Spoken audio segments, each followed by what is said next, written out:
Emergency brake or control brake, the examiner call it, is random. Only 1 in 2 or 3 people normally get it.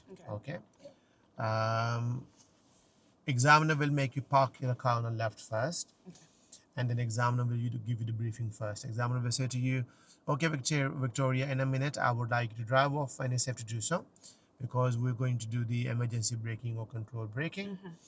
Examiner will say to you that before I say stop, I will check the mirror. So he's checking or she's checking the mirror, make sure nobody's behind. And then examiner will say to you, before I raise my arm or say stop, I'm going to do my final safety check for the blind spot check. They're reminding you this for a reason, because when it's come to the actual emergency brake, they don't want you to press look for the mirrors, because it's their job. They will do it for you. When the examiner asks you to do emergency braking, and if they notice that there's any car coming behind, they might say to you that, look, there's a car behind us. I would like you to continue driving. In this situation, this is exactly what happened. Examiner have to abandon it because there's examiner sitting in there. Can you see how close that white car is driving? Yeah. So examiner have to obviously abandon that. So same thing happened to you. If the examiner feel that there's a car behind us, there's risk involved, examiner said to you, look, there's a risk behind us, car behind us. I would like to carry on driving. We may or may not do this later on. Does it make sense? Now, in terms of what they're looking for, people normally get it wrong. They think they have to slam the brakes so hard. That might be it. But what they're looking for, a millisecond reaction. They're looking for how quickly you react, and of course, same time, how quickly you do sudden stopping. Because how would you gonna react if you drive in the car and your loved one comes in front of you?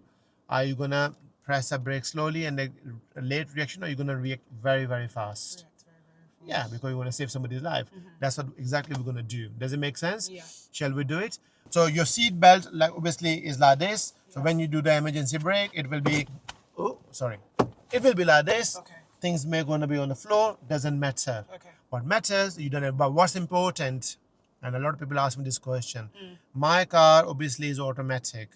When you press a brake, when you do emergency braking, you carry on pressing a brake, if that's what you like. Or to be more extra secure, you can secure the car by going into the P. If somebody have got a physical handbrake in the old car, I would say put that physical handbrake on. Because the last thing you want, because you're going to be in the shock sometime in the real scenario, and if you don't secure the car, and if you take your feet off the brake, the car will roll. Once you've done the emergency braking, I repeat, you can't just move. You stay there until the examiner will say to you, thank you very much. I will not ask you to do this exercise again. Drive off when you're ready. At that point, you will do your home routine again. So prepare if you observation, mirror, signal, blind spot checks. Does that make sense? Shall we do this? Stop. That's too slow. You're pressing a brake too slow, like softly. We need really fast reaction.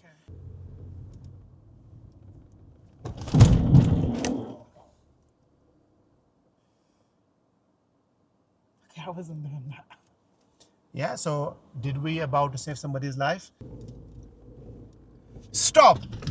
Perfect. Yeah? Right. So what do we do now? Drive off whenever it's safe to do so, please.